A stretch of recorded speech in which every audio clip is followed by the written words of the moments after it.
bélicos diseñaron un misil intercontinental para Rusia.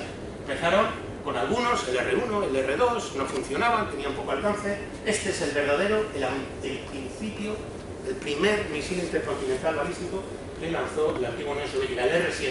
Por cierto que igual, cuando lo veáis y busquéis poner la nave que subió a Gagarin al espacio, aparece mucho el nombre de Semyorka, un nombre ruso, que era un poco original. Semyorka en ruso significa el séptimo, que es el conocido R7. Lo lanzaron en agosto de 1957. Fijaros que cerca estamos de octubre, que es cuando luego se va a lanzar el Sputnik.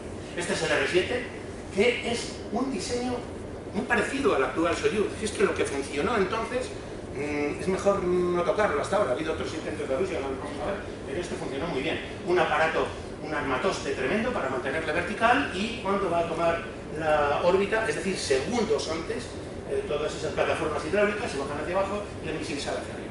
Os he puesto aquí un poco la comparación del Semyorka, del R7, de Korolev, comparado con dónde iba Estados Unidos entonces. Ya estaba Von Braun en Estados Unidos retocando las V2 para mejorarlas en un misil intercontinental que era el Redstone. Muy inferior en todos los sentidos al R7 de Korolev. Tenía menos alcance y era otra cosa, había que retocarlo. Estos dos que aparecen aquí son la herencia en Rusia y en Estados Unidos, respectivamente, la herencia de las V2 que fueron para allá. Sería también un poco injusto decir que todo el desarrollo del espacio, en gran parte sí, pero no todo, se ha debido a las mejoras bélicas y a generar misiles para que luego derivaron en cohetes. También es verdad que la ciencia dio un pequeño empujoncito. Entre julio del 57 y diciembre del 58 se celebraba el año geofísico internacional. Es verdad que estamos en la Guerra Fría, pero congregaba a los científicos más relevantes, sobre todo en física de la atmósfera, de la época.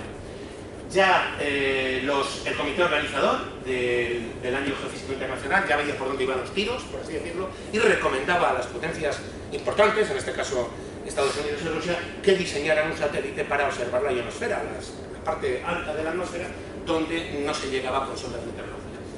En 1955 Eisenhower dijo: no hay problema, Estados Unidos tendrá preparado un satélite para entonces.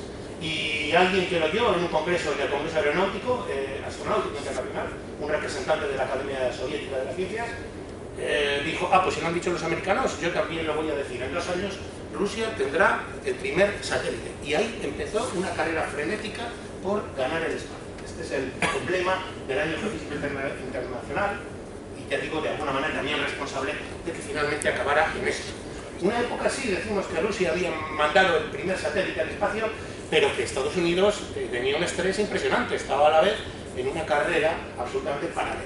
Bueno, lo logró Rusia. El Sputnik 1 lo lanzaron el 4 de octubre del 57, era una bola de una esfera de 83 kilos y 50 centímetros de diámetro, es decir, un balón de baloncesto, con una órbita muy excéntrica. Me imagino que la que le salió era el primero y tenía un alcance de entre 215 y 939 kilómetros. Es lo que se consideraría una órbita baja, pero bueno, muy excéntrica.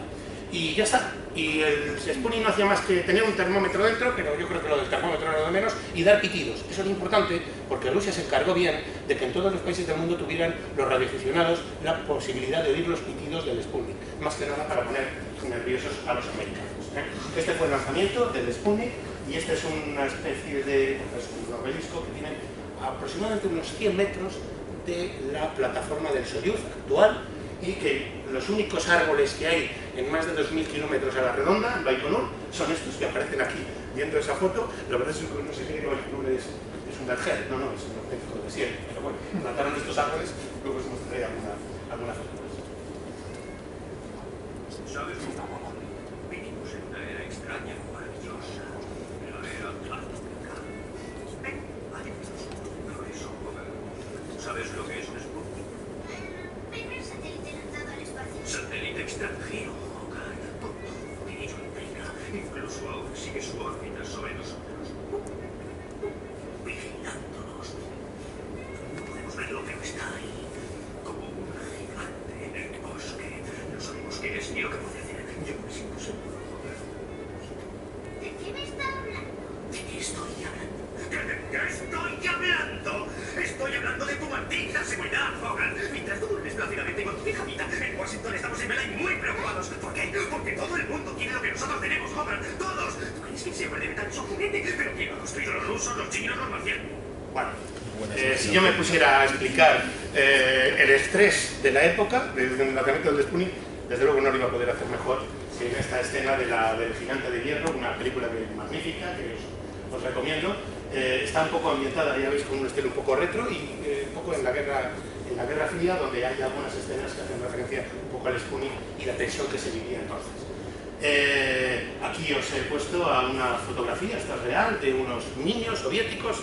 El aparato propagandístico de la Unión Soviética era espectacular, donde decía, fijaros, hasta los niños pueden contactar con el satélite que nosotros hemos lanzado. Y Estados Unidos estaba de verdad acongojado, digámoslo así, de que pensar que cada 100 minutos, un poquito más, un objeto pasaba por encima de Estados Unidos. La repercusión en la época fue tremendo, no solo, por supuesto, en los periódicos de Estados Unidos, aquí vemos el New York Times, sino en España. Esta es la portada del ABC de la época, al día siguiente del lanzamiento del Sputnik, donde dice: de acontecimiento histórico y trascendental ha sido calificado en todo el mundo el lanzamiento del primer satélite artificial de la Tierra. Este es el clima de tensión que se vivía entonces.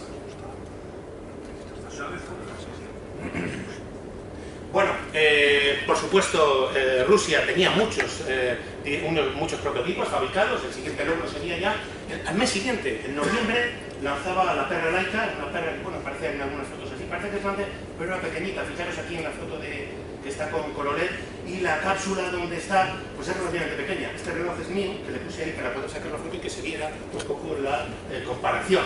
Es una cápsula pequeñita, eso ahí metieron una perrita con un módulo de vida para que durara algunos días. No vamos a describir, para no ponernos dramáticos, lo que pudo ocurrir, pero ya fue un logro de lanzar un ser vivo al espacio. Y mientras Estados Unidos, ¿qué? Pues Estados Unidos, por supuesto, ya mucho más presionado todavía, las prisas, y en diciembre del 57 no podían esperar más y estaban involucrados en el proyecto Vanguard. Vanguard era este cohete, era mucho más estilizado que el R-7 de Korolev, pero que todavía no funcionaba. Su objetivo era colocar un satélite en órbita alrededor de la Tierra, siguiendo un poco las directrices del Año Geofísico Internacional. A los 2 segundos de despegar ya explotó. Esto fue la primera desgracia, digamos, grande, o por lo menos sonada.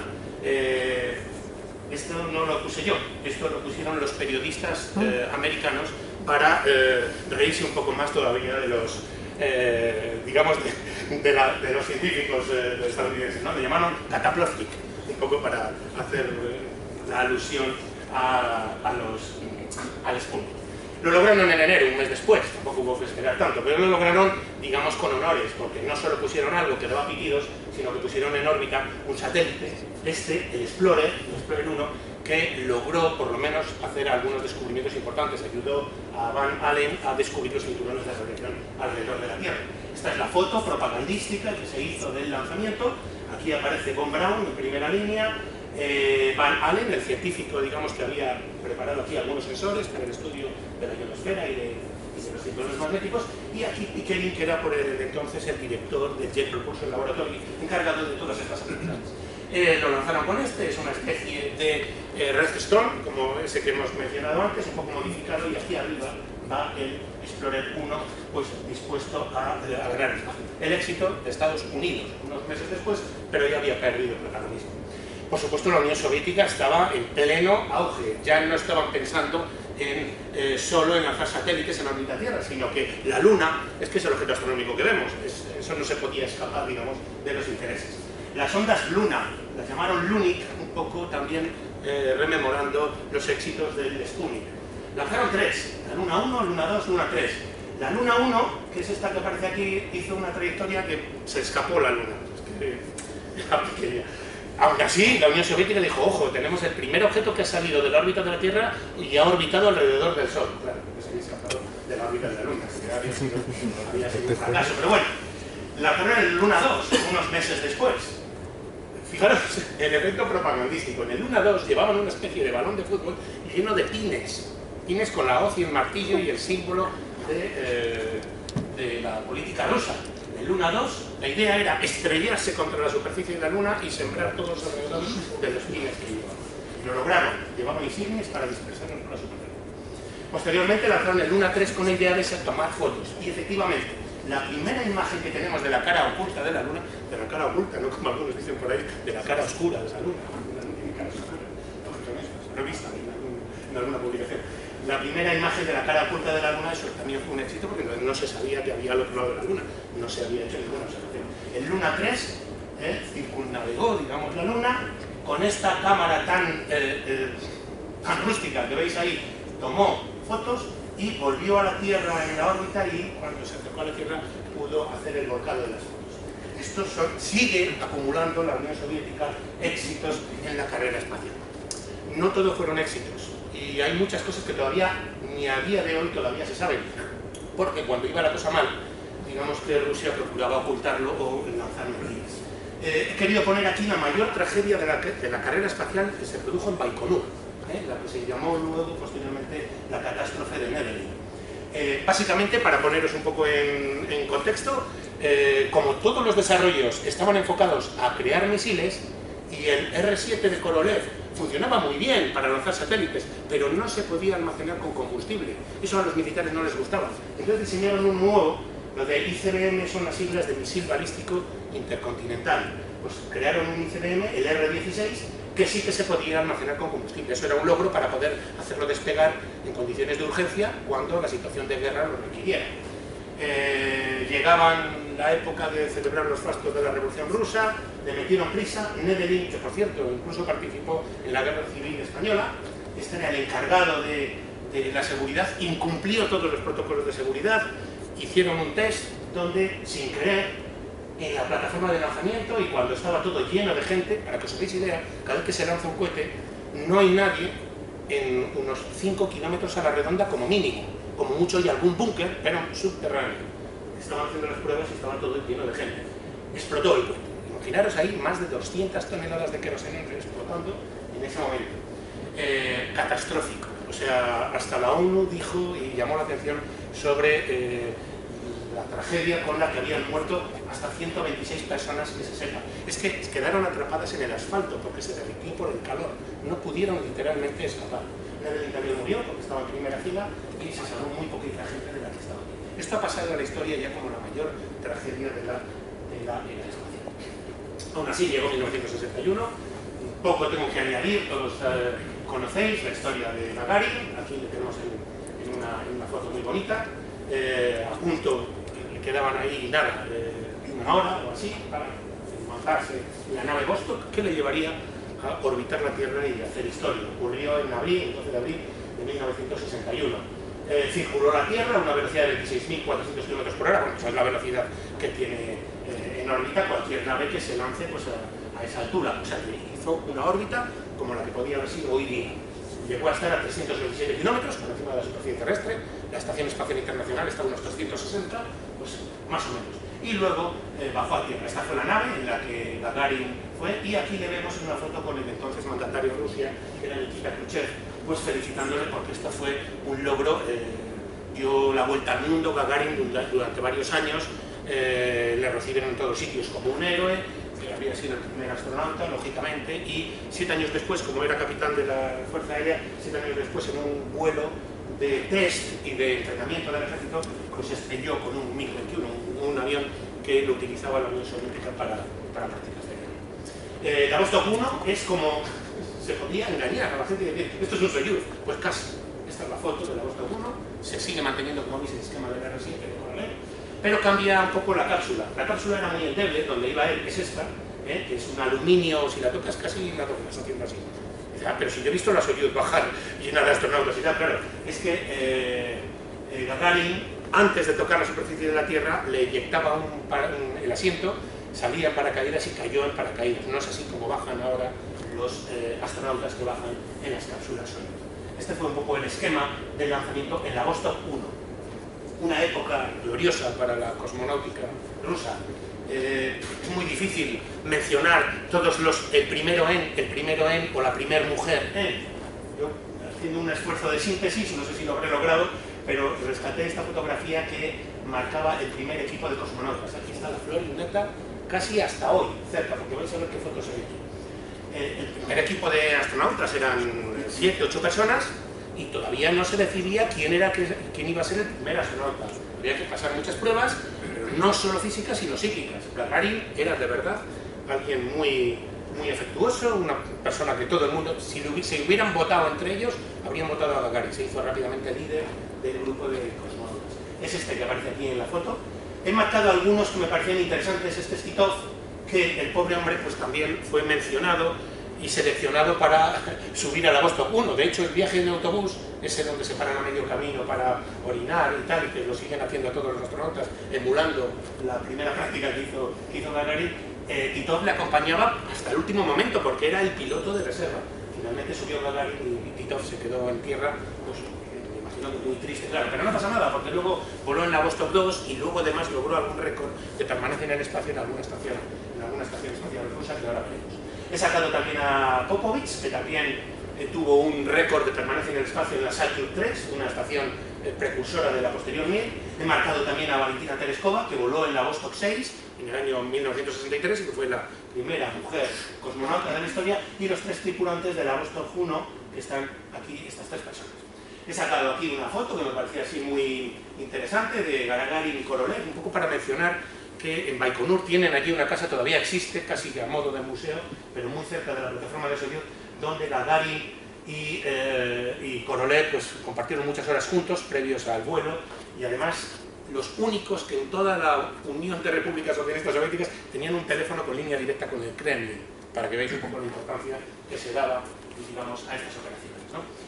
Esta foto me gusta mucho porque parece que estamos hablando de hace mucho tiempo, pero es que la cosmonáutica o la astronáutica en general es que es muy joven, es que estamos hablando de intervalos de años muy pequeños. Fijaros, Titov, cuando voló después de Gagarin en la siguiente Vostok, en la Vostok 2, también se fue a dar la vuelta al mundo. Y uno de los sitios donde fue a Estados Unidos, donde aquí le vemos con Kennedy, informándole un poco del vuelo. Pero este que aparece aquí también en la fotografía es John Glenn. Si tuviéramos que decir quién fue el primer astronauta de Estados Unidos, fue Alan Shepard como astronauta, pero John Glenn fue el segundo, pero el primero en orbitar la Tierra. John Glenn, unos años después, es decir, hace muy poco, pues voló con Pedro Duque, el único astronauta español que tenemos, voló en el Discovery, ya con 70 y tantos años, para hacerse algunos experimentos biológicos acerca de cómo reaccionar, sobre todo la respuesta de los huesos, etc. Es decir, tenemos aquí en la fotografía, hablando del inicio de la cosmonáutica, a alguien que ha volado hace muy poco en el Discovery y que, bueno, pues ha estado también relacionado con un astronauta español. Es decir, estamos hablando de historia, pero casi parece que estamos hablando de actualidad, de alguna manera, ¿no? Rusia pretendía reorganizar, dice esto todo es nuestro, somos los más listos, somos los que mejor lo hacemos, vamos a reorganizarlo, y cuando algo funciona es mejor que no lo toques. Pues así pasó en Rusia. Organizaron todos los departamentos. Glushko, el que había denunciado a Korolev hacía años, siempre le tuvo muchísima envidia, le pusieron director de uno de los departamentos, empezaron a tener broncas con Tupolev, otro de los colaboradores, no se entendían bien, y mientras Estados Unidos ya tenía a Von Braun, que fue el mejor botín que sacó Estados Unidos de la Segunda Guerra Mundial. Aquí le vemos junto a los motores del Saturno V, la nave del Apolo que hizo las misiones Apolo, y que la primera, la Apolo 11, pues tocaría la Luna. Esta es una imagen preciosa del Apolo 8, es una misión tripulada, pero que no se bajaron en la Luna, pero ya Estados Unidos ya la emitió de forma propagandística. Esto a los rusos ya les metió un estrés tremendo. Y además ocurrió que Korolev murió repentinamente. Tenían que hacer una operación de intestino, pero una cosa como muy rutinaria, y murió en la operación. Con lo cual, digamos que perdieron un punto importante. Entonces, ¿qué ocurría? Que el programa lunar que estaban desarrollando los soviéticos ya parecía que no lograban nada, ¿no? Ya había lanzado Estados Unidos el Apolo 8 y ya veían que es que la llegada del primer hombre a la Luna era inminente por parte de Estados Unidos. Entonces Rusia empezó a apretar, digamos, la carrera, a precipitarse. Finalmente, fíjate, en julio del 69, justo antes de lanzar el Apolo 11, aún lanzaron uno, el Luna 15, que veían que no podían llevar a un astronauta, y lo que hicieron fue diseñar el Luna 15 para que fuera, descendiera en la Luna y trajera muestras a la Tierra. Es decir, algo diferente de lo que estaba preparando Estados Unidos para ganar la partida.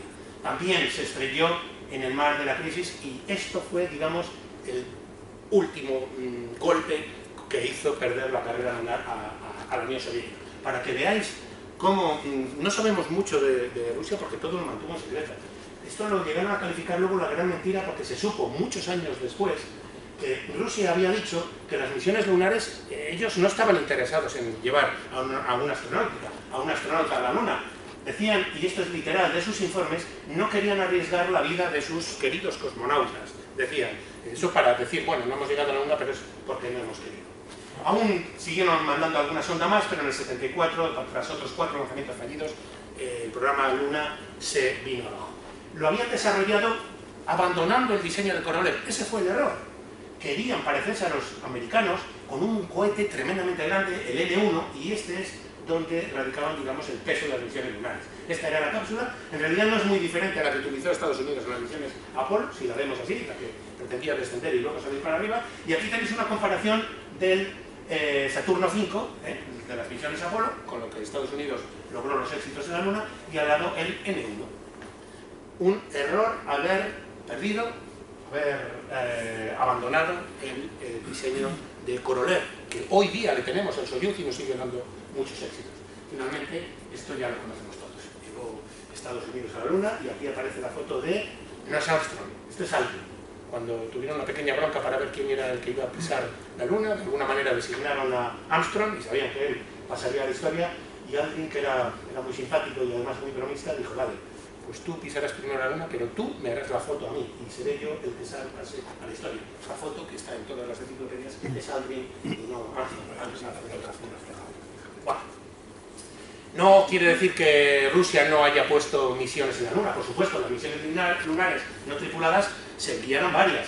Esta especie de bañera con ruedas y tapadera, porque no se puede describir de otra manera, esto es una auténtica bañera con ruedas, y esta es la antena que se tapaba cuando había exceso de radiación para evitar dañar las placas solares que están aquí. Hay varios en la superficie de la Luna, alguna recorrió distancias bastante importantes y funcionaron, bueno, relativamente bien hasta la década de los 70. El Luna 16, por ejemplo, funcionó, fue de los primeros, y fijaros, este sí que le he querido mencionar por la importancia que tiene luego cuando se hable de Marte y de lo que hoy estamos tratando de hacer. El Luna 16 ya era un diseño que pretendía taladrar la superficie. En el 2018, la ESA y la NASA pretenden lanzar la segunda parte de la ExoMars para taladrar el subsuelo de Marte, porque ahí es donde hay que investigar algo. Bueno, pues esto ya lo hicieron los rusos, o sea, tenían muy buenas ideas para ver qué había que usar. Y además, era una misión de toma de muestras. Bajar, tomar unas muestras y bajar a la Tierra. 100 gramos de ropa trajeron a la Tierra. Eso es un éxito de alguna manera.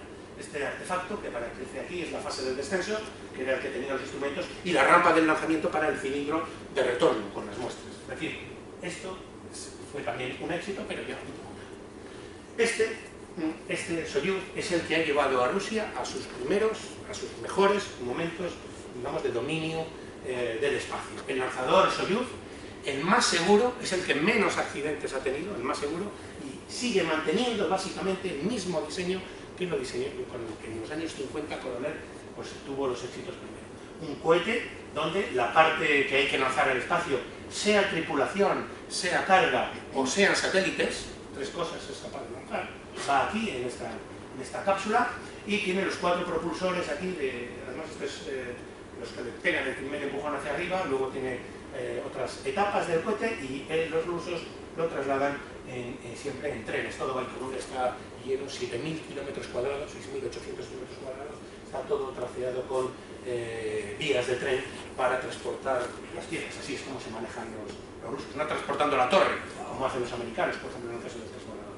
Este es un Soyuz despegando, este es el tren que se acerca a la plataforma, le lleva así, aquí se pondrá el Soyuz, luego le enganchan aquí, con esta rama, una rampa hidráulica, le colocan vertical y le ponen todos los aparatos que habíamos visto antes en el R7, hasta el momento de despegar.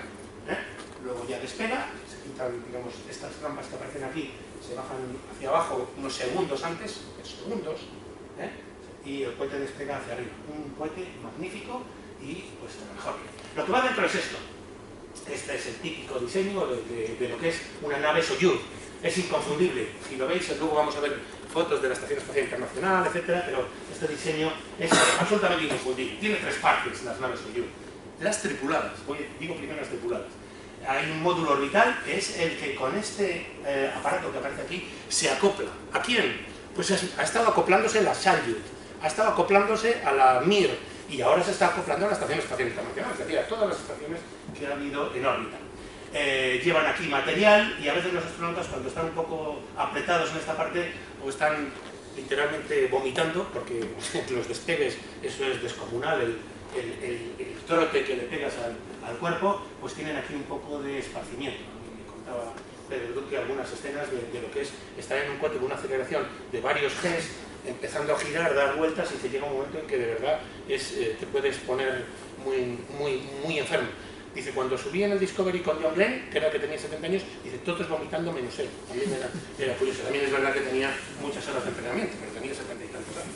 Bueno, los tripulantes van aquí, 3 actualmente. Esas son las limitaciones que tiene la nave Soyuz. En el módulo de descenso, será el módulo donde posteriormente los astronautas vuelvan a Tierra. Y este es el módulo de servicio, el que tiene los cables, el que tiene los motores de propulsión últimos hacia la estación y el que tiene las placas solares. Esto pesa 6.500 kilos en el lanzamiento. Y luego la cápsula del centro, que es el módulo de descenso, ese es el que solo pesa 2.000 kilos y es donde van los astronautas. Básicamente, cuando ha salido de la estación, se coloca vertical, según va, hacia la trazada.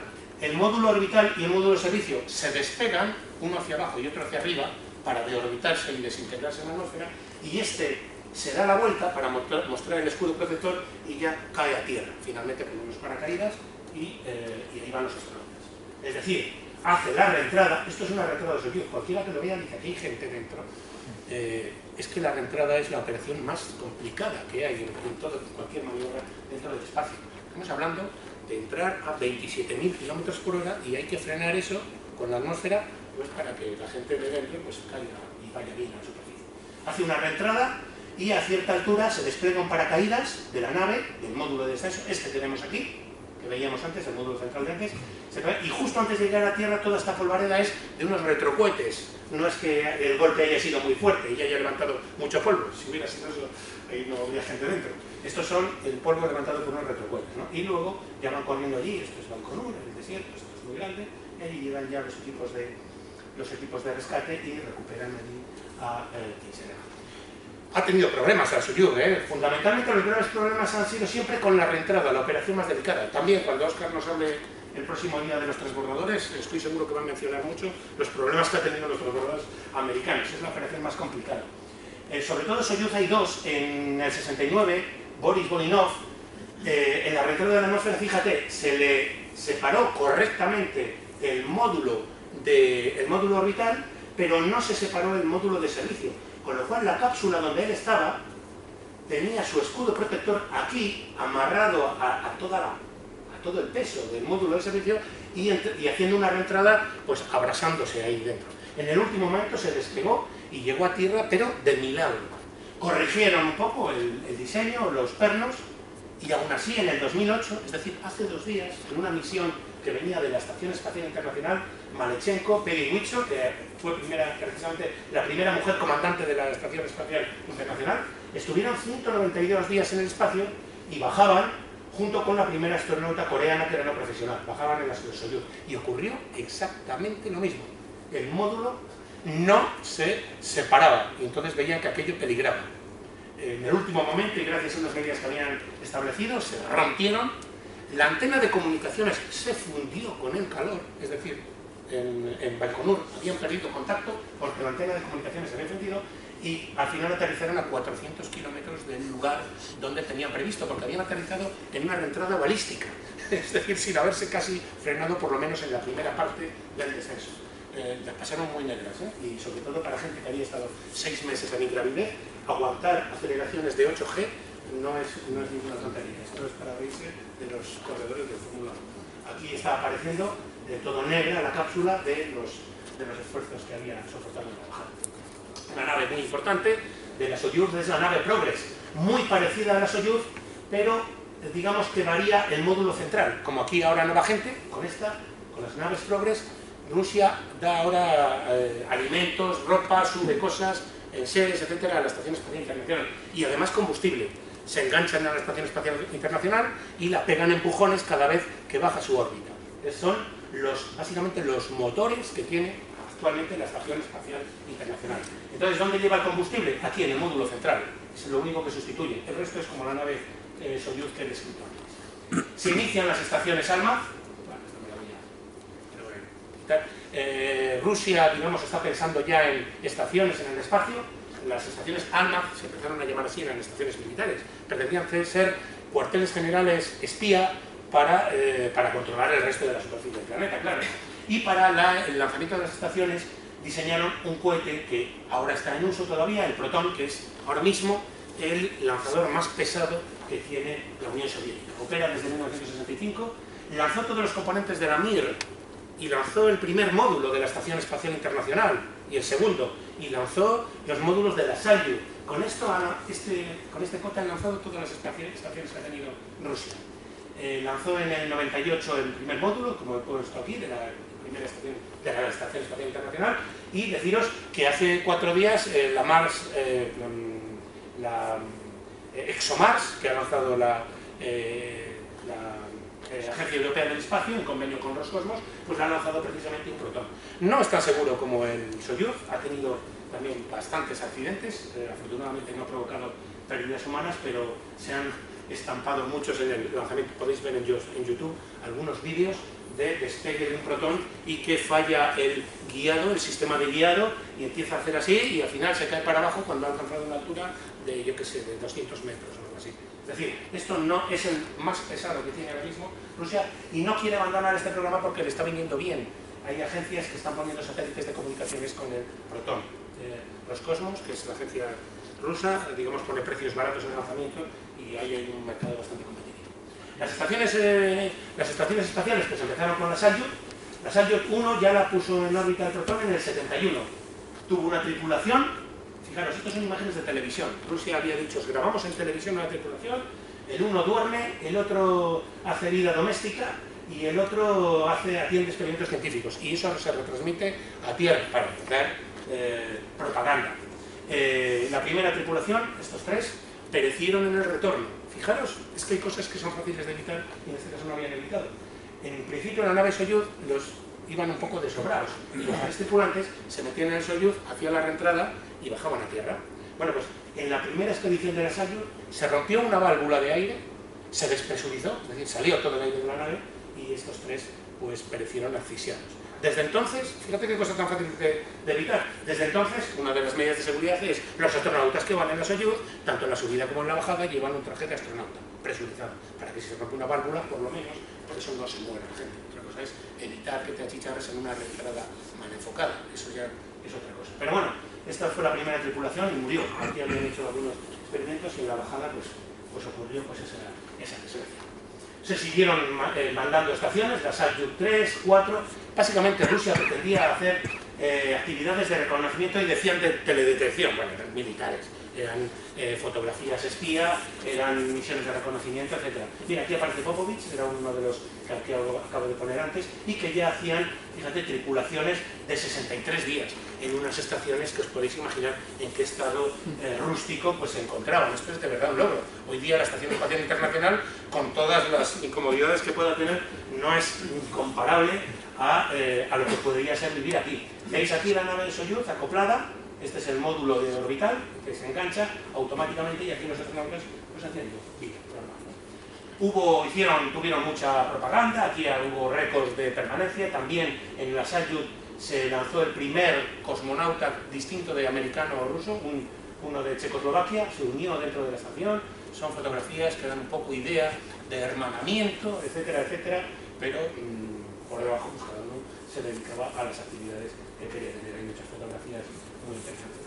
Y ya las últimas Salyut, la 6 y la 7, entre el 77 y el 86, pues son ya estaciones un poco más grandes, todas las lanzaba Proton, las ponía en órbita y luego las Soyuz, iba la cápsula tripulada, se enganchaba y ahí entraban los astronautas y hacían los relevos. He mencionado aquí, o he querido mencionar, la Salyut 7 porque aquí, digamos, tuvo de tripulación a la primera mujer en dar un paseo espacial, también una rusa, aquí aparecen fotos, tuvo varias tripulaciones y se alcanzaron muchos récords de permanencia, cada vez iban aumentando más, 236 días. Esto desde luego era mucho más importante que lo que estaban haciendo los americanos con la Skylab o la estación que ellos tenían entonces y que la estaban manteniendo con los programas Apolo después de haber abandonado vida en la Luna. Fijaros qué actividades se organizó, de hermanamiento, firmaron un tratado Rusia y Estados Unidos, aquí aparece el entonces presidente Richard Nixon, firmando un tratado por el cual se iba a lograr un acoplamiento en órbita entre una Soyuz, aquí está la fotografía de la Soyuz fotografiada desde Apolo, y aquí está la nave Apolo fotografiada desde Soyuz, justo cuando van a hacer el acercamiento. Aquí entran los dos astronautas mostrando las banderas de los países, y esto es lo que ese acoplamiento dio lugar. Se acoplaron en el espacio. Esto costó un desarrollo técnico impresionante, porque significaba poner en conocimiento del adversario la parte técnica que cada uno utilizaba por separado para hacer sus misiones tripuladas. Se acoplaron y se desacoplaron varias veces, haciendo varias pruebas, y al final pues se fueron de nuevo a Tierra, y aquello fue un éxito. Y bueno, fue lo que se marcó dentro del programa cosmonáutico como lo que podía llamarse fin de la Guerra Fría. Ahí ya, en los años 80, ya avanzados, nació la estación Mir, ya lanzó también un Proton, los primeros módulos, y esto ya es muy parecido a la Estación Espacial Internacional en el sentido de que se iban acoplando módulos. Esta es la típica imagen de la estación Mir, 135 toneladas, llegaron a tener en su momento más importante, me parece que la Estación Espacial Internacional ahora, que ya está construida, son en torno a unas 400 toneladas. Llegaron a ser 135, y aquí estaban los módulos donde vivían. Esto es una nave Soyuz acoplada, siempre hay una acoplada, una Progress, en este caso, que es la que impulsa cuando, por ejemplo, cuando hay que salvar basura espacial. Para eso sirven las Progress también en la Estación Espacial Internacional.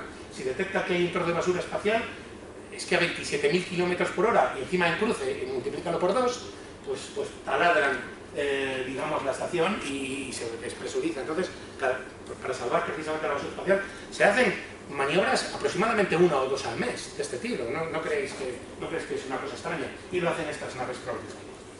Esta es una magnífica fotografía, también tomada desde un transbordador americano, porque en la Mir ya tenían un convenio con Estados Unidos, y además de llevar la Soyuz, aquí tenemos una, y detrás hay otra, aunque aquí no se ve, siempre había dos, tenía también la posibilidad de acoplarse con el transbordador americano. Este es el Discovery, de las pocas fotografías que hay del acoplamiento entre la Mir y el Discovery. Digo de las pocas que hay, no porque se acoplaran pocas veces, es que esta foto la ha tenido que hacer un astronauta desde la Soyuz. Es decir, aquí estamos hablando de mucha gente en el espacio para sacar fotografías reales. Para que os hagáis idea, esta es la Mir, y esta es una fotografía tomada desde el transbordador americano, donde ven a una de las Soyuz que se acerca para acoplarse automáticamente aquí. Y esta es una foto de la Soyuz, digamos, de una Soyuz que está por aquí cerca, fotografiando la llegada del transbordador. No es que esté por ahí cerca, esto se programa para que la Soyuz se ha despegado con una tripulación que baja a tierra, a la vez que llega el transbordador y se acopla y da el relevo con otra tripulación.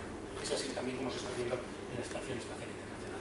Fotografías muy bonitas que dan idea un poco de la importancia que tiene este tipo de cosas. La Mir acabó sus días muy malamente. Tuvo los peores accidentes de la Mir, hubo muchos, la abandonaron en alguna ocasión, tuvieron muchas averías. Yo he seleccionado 2 como los más graves. En una ocasión tuvieron un incendio. Un incendio en ingravidez es uno de los accidentes más catastróficos que puede ocurrir. Fijaros por qué razón. Bueno, aquí para que os hagáis una idea hay una vela, como uno lo habría encendido aquí en la Tierra. Debido a la gravedad, el aire frío va para abajo, el aire caliente va hacia arriba, y por convección la vela tiene una estructura vertical que se va reflejando para abajo. Esta es la misma vela, es una fotografía de la NASA. Esta es la misma vela, exactamente la misma, en condiciones de ingravidez. El fuego en ingravidez es una esfera. Por una parte está bien, porque al ser una esfera consume rápidamente el oxígeno y a veces se extingue solo. Es verdad, hay muchos chispazos a menudo y tal, y se extinguen solos. Pero por otra parte no se puede extinguir. Si tú acoplas un extintor aquí, lo que hace la vela es consumir y dar más fuerza a los extintores habituales que se están utilizando. Porque alguien cuando quiere apagar un fuego le enfoca en la parte de abajo, donde está la fuente. Pero aquí no hay parte de abajo. Es un círculo. Entonces, los incendios son terribles. Hay muchos proyectos en astronáutica, precisamente para ver cómo evitar los problemas del fuego. Hoy día, en la Estación Espacial Internacional, no está resuelto. Hubo un incendio en la Mir. Fijaros que tuvieron que tener varias horas, toda la tripulación, luego las mascarillas puestas, porque duró hasta 14 minutos el incendio, aquello no se apagaba, y tenían, bueno, pues que iban a condiciones catastróficas. Además hay una frase que yo he seleccionado de Lazuki en una entrevista a un canal de televisión en el 98, que decía: cuando vi la nave llena de humo, está aquí, mi reacción terrícola y natural fue abrir una ventana. Claro. Entonces me asusté de verdad por primera vez. sensación claustrofóbica que tiene que tener este tremendo. El otro grave accidente en la Mir ocurrió con una colisión con una nave Progress. Las Progress tienen un sistema automático de acercamiento y funciona a la perfección, nunca ha fallado. Pero en una ocasión dijeron, quita el automático y vamos a poner el manual. ¿Para qué? Porque si lo conseguimos hacer bien nos vamos a ahorrar mucho dinero eliminando el acercamiento automático cuando no sea necesario. El astronauta no tenía visibilidad, que si tiro para acá, que si tiro para allá. Bueno, no fue donde tenía que ir, golpeó un panel solar, lo destrozó completamente. Mira, aquí hay una foto de los destrozos y aquí otra. Afortunadamente fue un panel solar que se puede volver a poner. Si hubiera sido en otra parte más vital de la estación, digamos, habría sido todavía más desastroso. Finalmente, la Mir es que ya cayó por propia... Es que no tenía dinero Rusia para mantener la Mir. Y ya se estaba construyendo la Estación Espacial Internacional. Esa fue la aportación de Rusia, digamos, en el conocimiento suyo. Fijaros que en los últimos estertores, podríamos decir así, de la Mir, Rusia pensó en todo. Dice, vamos a hacer un concurso de televisión. Alguien que pague mucha pasta y hacemos un concurso desde la Mir para mantenerla. Vamos a lanzar un actor para que haga un show arriba. Esto todo lo ideaba la Mir Corporation, que era una empresa comercial que era la que gestionaba todos los vuelos de la Mir. Y finalmente lo que se les ocurrió fue enviar turistas a la Mir. Pusieron a Denis Tito, un millonario que pagó 20 millones de dólares en un programa de entrenamiento para volar a la Mir. Finalmente no pudo garantizarse su seguridad en la Mir, pero como ya la habían preparado, pues se fue a la Estación Espacial Internacional. Esta es una foto de Tito que estuvo en la Estación Espacial Internacional. Por cierto, con total oposición por parte de Estados Unidos. A Estados Unidos no le parecía bien esta manera de gestionar el espacio. Una cosa es las actividades científicas y otra cosa son los shows televisivos, ¿no? Pero bueno, 20 millones de dólares en ese caso pues le vino muy bien a Rusia. Las 135 toneladas fueron finalmente deorbitadas sobre el Pacífico. Aquí veis la traza, en el 2001. La nave Progress, la que os estoy diciendo, esas naves Progress son las que pegan el empujón para subir la órbita, para bajarla. Bueno, pues aquí se encargó una nave Progress de una manera controlada, activar los motores y de orbitarla sobre el Océano Pacífico. Esta es la entrada y la desintegración de la nave. Y entramos en la Estación Espacial Internacional. Esta es una fotografía que me parece preciosa. Fíjate, las dos. Hay una Soyuz aquí y una Progress aquí. Ya veis que son muy parecidas. Esta sería la del combustible. Y esta es la que ha traído la tripulación en el módulo de descenso, que es este. La foto es preciosa, está tomada desde la cúpula. Y se ve Hawái al fondo. Y estas son fotografías que muestran un poco ese contraste, esa perspectiva de parte de la estación espacial con el fondo. Lo que aportó Rusia no fue poco, lo que pasa es que da poca publicidad. Claro, estamos más acostumbrados a ver el transbordador americano. Rusia sabía y vio claramente que el inicio de la Estación Espacial Internacional era una copia de la Mir, en todos los sentidos, hasta los protocolos de seguridad. El primer módulo de la Estación Espacial Internacional se lanzó en noviembre del 98. La lanzó un Proton, el módulo Zarya, que incluso significa amanecer, como darle un poco de emoción a una aventura que empezaba entonces. Y Rusia pues puso, digamos por su parte, pues el control con las naves Soyuz y las naves Progress. Este fue el primer módulo que se lanzó en el 98, lo lanzó el Proton, esta es la fotografía del Proton lanzándola, y este es el módulo actual, el segmento ruso. Tiene el módulo Zarya, que es este, el primero, el germen de la estación, luego metieron el módulo Svezda, posteriormente, luego aquí hay otro que se llama Unity, y fijaros, está pensado con 4 puestos de atraque, para 2 Soyuz, que son las que intercambian la tripulación, y para 2 Progress, que son las que están ahí haciendo de motor. Las Soyuz hacen no solo de intercambio de tripulación, sino también de seguridad. Si hay un accidente, los astronautas de la Estación Espacial no tienen que esperar a que vayan a por ellos. Siempre hay una nave Soyuz ahí acoplada. En la película de Gravity, aunque no hablan de estos nombres, un poco emulan, digamos, esta historia, ¿no? Que va a la estación y se monta en una nave de seguridad, etc. Esta es una foto que he bajado en esta misma semana, es de la misión Principia, que es este nombre de la Agencia Europea del Espacio, junto con NASA, tomada también desde la cúpula, donde se ve, en primer plano muy bonita, la nave Soyuz. Módulo orbital, módulo de servicio y el módulo de descenso, y en el fondo pues la costa de la parte de Mozambique y en África. Preciosa imagen. No hemos hablado nada del papel de Rusia en el espacio exterior. En Marte, un fracaso total. Y siempre ha ido además con buenas ideas. Empezó mientras que en ese sentido Estados Unidos ha sido demoledor en lo que es la exploración de Marte. Ya en el 64 Rusia lanzaba naves a Marte, fíjate, la Zond 2, a la vez casi que la Mariner 4, las Mariner son las que lograron los primeros éxitos de observación de Estados Unidos. Bueno, sobrevoló Marte a 1500 kilómetros sin enviar datos. Eran igual que las Venera, que aterrizaron también en Venus, pero los americanos se reían de ellos porque fallaban todas.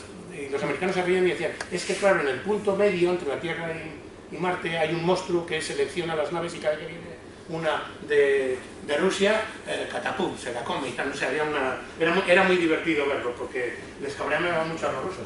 Al final el éxito básicamente era que Estados Unidos programaba en tiempo real las misiones y Rusia las mandaba preprogramadas. Hay naves de Rusia que han sobrevolado Marte y que han enviado fotos que no valían para nada porque eran tormentas de arena. Los orbitadores americanos esperaban a que la tormenta de arena en Marte se extinguiera para sacar fotos, es decir, fundamentalmente en eso basaban el éxito. A Marte lanzaron más, la Mar 3, la Mar 4, pero con muy buenas ideas. Antes que nadie ya lanzaban naves que iban a tener sondas de descenso, antes de que los americanos pusieran sus rovers. Lo que pasa es que iban fallando todas. Lo único que decían era que el éxito de los rusos en Marte era haber creado el primer objeto que se estrellaba contra la superficie marciana, ¿no? Que fue el caso de la Mars 2. Mars 3, Mars 6, fallos tremendos. La Mars 96, estamos hablando del 96, bueno, pues también fallaron con esta. Fíjate que ya lanzaban una nave, la Mars 96, para lanzar esta sonda meteorológica y una pértiga para un perforador, una pértiga que pesaba 100 kilos y que caía a una velocidad de 300 kilómetros por segundo y se introducía en el suelo. Aquí no hay un rover, un taladro, no, estos van al método más simple y más seguro. Una pértiga desde arriba que se introduce en el suelo. Para tomar datos del subsuelo, que es lo que va a hacer la ESA en el 2018 con misión ExoMars. Buenas ideas, pero también falló. En este caso, fíjate, un lanzador protón, lo que decía antes, ha fallado en muchas ocasiones. Y además tuvo mucha polémica la Mars 96 porque en contra de las directrices internacionales habían metido una pila de plutonio, cosa que está completamente prohibida hoy día para este tipo de misiones. No sé por qué. Siguiente. Esta. Otro fracaso fue la Phobos Ground en el 2011, es decir, hace 2 días. Qué bonita misión era esta, porque era en una plataforma para posarse en Phobos. Esta foto la hice yo ahí en el IKI, que es como si fuera la NASA, pero en Rusia, el Instituto de Estudios Espaciales. Y pues estuve allá, digamos, de los sensores cuando lo estaban preparando. Esto es en el 2004. Bueno, pues esta nave se iba a posar en Phobos para traer muestras.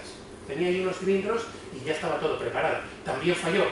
La gente bromeaba, decía que es que habían acoplado un orbitador chino, que era verdad. Llevaba un orbitador chino, pero bueno, no fue el orbitador el que provocó, digamos, el desastre.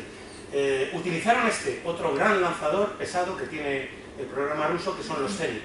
Aún así, el lanzamiento fue que la puso en órbita, pero no entró en ignición el impulso hacia Marte, con lo cual la Phobos Ground existe hoy día y está orbitando la Tierra, como lo muestran estas imágenes, tomad algunas de ellas por astrónomos aficionados, donde veis que han sido capaces de detectar. Aquí veis la comparación, es decir, está orbitando la Tierra, pero tenía que haber ido para Marte. Una cosa incomprensible, tratándose de sondas veneras, teniendo en cuenta que Rusia ha sido la primera potencia que ha aterrizado en Venus. Las veneras se bajaron, tuvieron éxitos impresionantes. Bueno, las primeras se achicharraban un poco en el descenso de la atmósfera, es verdad, pero llegaron a aterrizar y llegaron a emitir imágenes varias veneras. Esta, la Venera 13 en el 82, nos envió la primera foto en color de la superficie de Venus. Y la superficie de Venus no es Marte, que Venus está a muchísima más temperatura y a muchísima más presión. Tiene verdadero mérito. Marte, digamos que se le ha atragantado un poco a Rusia.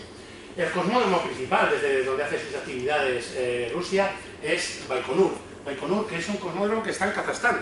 Lo tiene alquilado Rusia por me parece que son, sí, aquí lo tiene, 115 millones de dólares al año, se lo paga Kazajistán. No pasa nada porque se llevan muy bien y Kazajistán habla ruso y mantienen exactamente la misma relación que tenían cuando eran antiguas repúblicas socialistas soviéticas, ¿no? De hecho, ese contrato del momento lo tiene en vigor hasta 2050.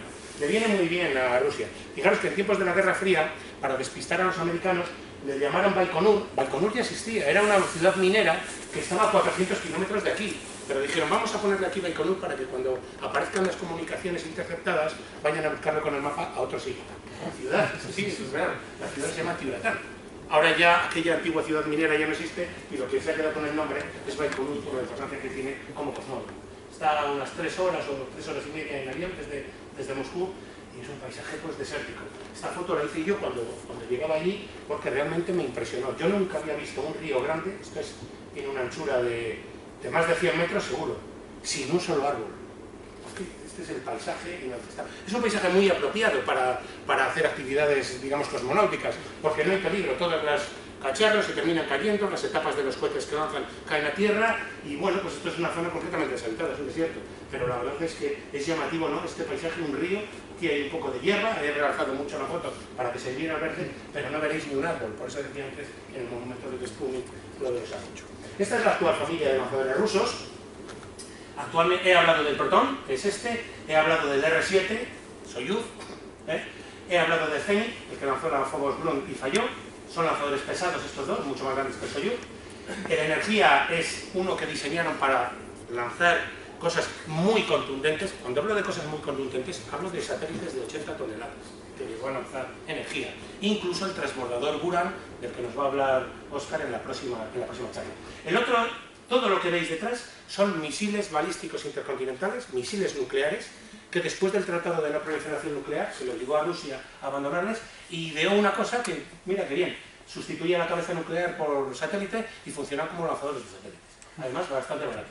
El Dnieper, le conozco bien porque cuando estuve yo, el satélite que se lanzó fue con 6 satélites se lanzan, es capaz de lanzar este lanzador. El Rokot también es otro misil que lanzan desde Pleje. Esta es un poco, hay alguno, el Volna, hay alguno que lanzan incluso desde plataformas, desde un barco, pero son los pequeñitos. Incluso han lanzado algún satélite con un torpedo desde un submarino. Eso lo podéis encontrar en YouTube. Sí, es una manera de aprovechar precisamente lo que fueron armas. Este es el Buran, no voy a comentar nada de él porque ese es el objeto de la práctica, de la próxima charla. El Buran es igual que el transbordador americano, pero sí quería sacar esta foto de la Energía con este pedazo de satélite. Es un satélite militar. Esta foto ya hoy día la podemos ver, entonces no. Estos son 87 toneladas. Para que os hagáis una idea, el mayor satélite de comunicaciones que lanza el Ariane 5 desde la Guayana Francesa, pues a lo mejor son en torno a unas 12 toneladas o algo así. Esos son los grandes, los estacionarios pesados, 12, y eso ya es una cosa contundente. Poner en órbita 87 toneladas de satélite, además de todo lo que pesa este armatoste, esto es una brutalidad. El programa de Energía hoy día está abandonado, sobre todo porque no hay fondos. Estos son los misiles nucleares con los que ahora mismo Rusia está lanzando satélites. Este es el Dnieper.